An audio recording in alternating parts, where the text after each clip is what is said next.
From Illinois Public Media News, this is 217 Today. I'm Reginald Hardwick. It's Friday, February 20th. During the winter, Illinois is home to the largest population of eagles in the continental U.S., but the national bird didn't always have such a large presence in our state. That story is coming up in a few minutes, but first, these headlines.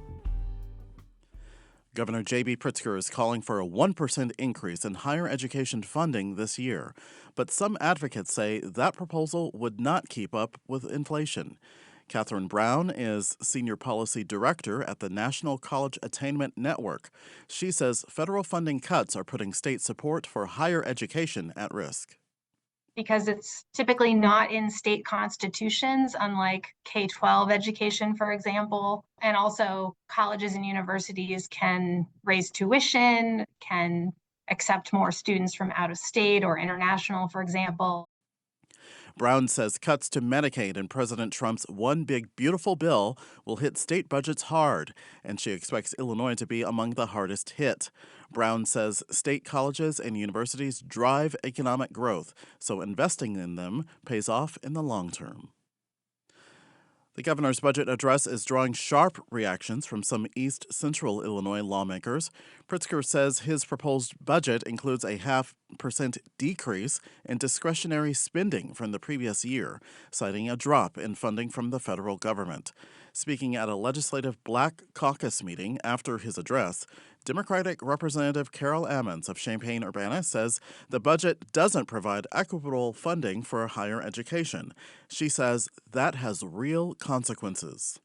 Our students cannot afford to go to our universities, and they are exiting the state of Illinois, and I didn't hear anything about the outmigration of Black people from Illinois.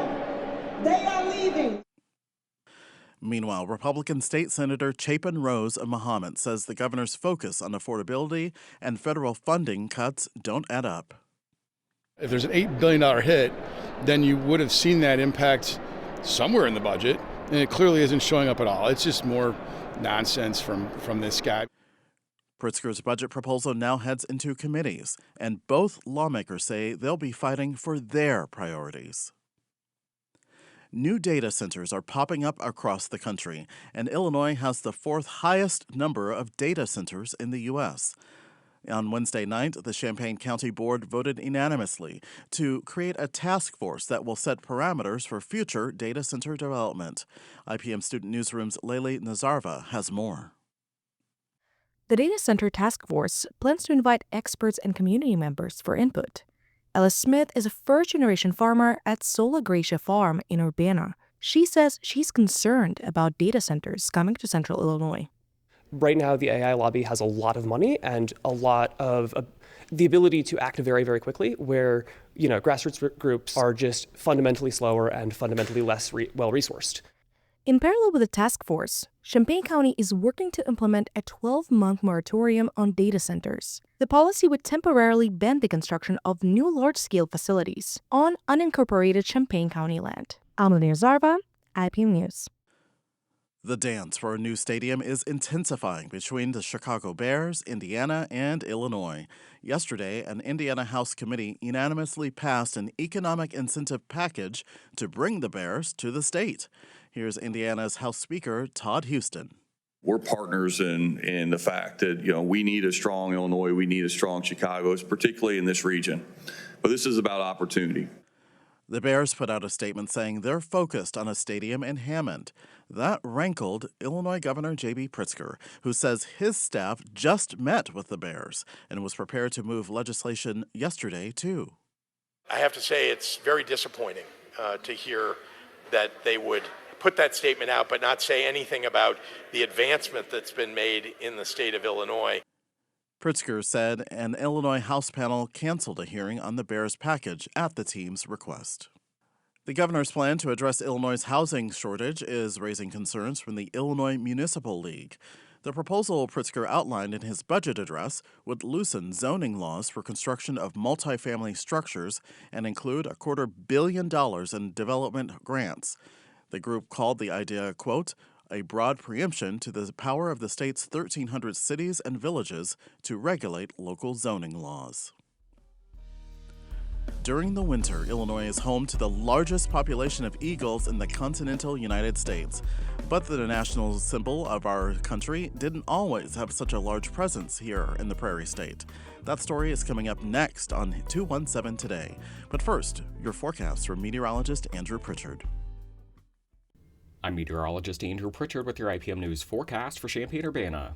Your forecast for today, mostly sunny, breezy, and colder with a high of 40 degrees, with a west wind 15 to 25 miles per hour, gusting to 45 miles per hour. Tonight, clear skies with a low of 23 degrees, northwest wind 5 to 15 miles per hour. Tomorrow, mostly sunny with a high of 39 degrees, northwest wind 5 to 10 miles per hour. Tomorrow night, mostly cloudy with a low of 21 degrees, northwest wind 10 to 15 miles per hour. And for Sunday, mostly cloudy with a high of 32 degrees, with a northwest wind 10 to 20 miles per hour. Next time on the 21st show, you might have heard of doulas, usually women who support other women in getting through the process of childbirth. But there are also doulas whose work focuses on the opposite end of our lifespan. I'm Brian Mackey. We'll talk with death doulas next time on the 21st show. Join us at 11 a.m. on AM 580 and 6 p.m. on FM 90.9. You're listening to 217 Today. I'm Reginald Hardwick. The bald eagle used to be a rare sight in Illinois, but now there are more than 3,000 that spend the winter here. It's a conservation success story. Jess Savage takes us to a recent Eagle Watch party and has this story.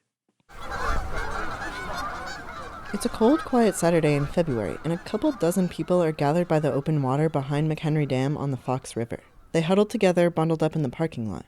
A few stoop behind spotting scopes, basically long-range telescopes set up on a tripod. A few are trained on a huge nest up in a tree on the other side of the river. They're looking for eagles. But I see them. Oh my gosh. I know where they are now. How exciting. Suzanne Peterson loves birdwatching, and the scopes are much more powerful than binoculars alone. Get to see eagles up close and personal because we don't have this type of equipment.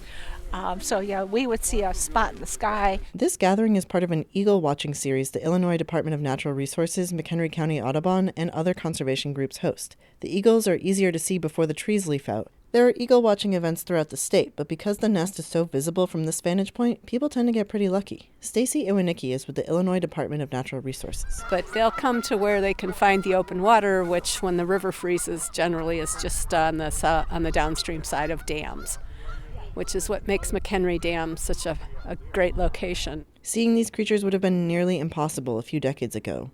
Bald eagle populations were almost non-existent in Illinois in the 1970s.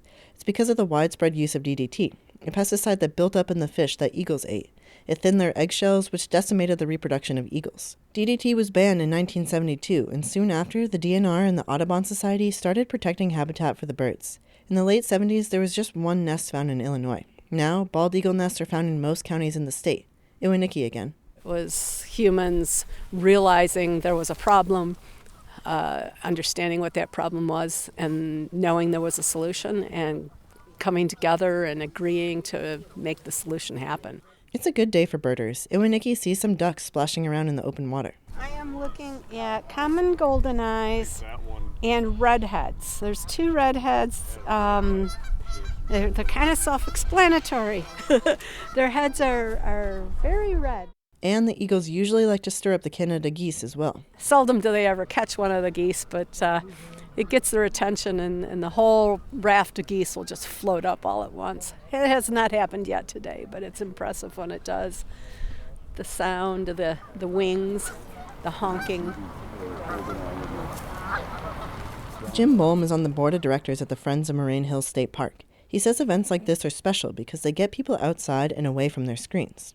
How much it means to people to be able to come to a place where you have some quiet and you can see other animals, whether it's the birds or beavers, turtles, snakes, all these things, and to be able to see that instead of being constantly in an artificial world. Suzanne Peterson has been coming to these eagle watching events for the past few years. It's just the grandiosity of nature. It's just so, they're just so beautiful. And I mean, I get excited over the geese too. So The event is simple. Show up, observe, and maybe meet another enthusiast. But there's something deeper, says Iwanicki. You know, nature's a great equalizer. We can all come together regardless of what the rest of our life looks like and just enjoy nature. And bald eagles are like a gateway to understanding nature on a broader scale. Nesting season is underway. Pairs will take turns incubating their eggs, which usually hatch in March and April. That means eaglets may be visible at the dam in the coming months. From McHenry Dam, I'm Jess Savage. That's 217 Today for this Friday, February 20th. This podcast is produced by Juliana Means. Reporting today contributed by Jess Savage, Emily Hayes, Abasola Dehanse, Mala Iqbal, and Sam Nalfger. Music by the Kilbourne Alley Blues Band. I'm Reginald Hardwick. 217 Today is a production of Illinois Public Media. Thank you for listening. Have a great weekend. We'll talk with you again on Monday.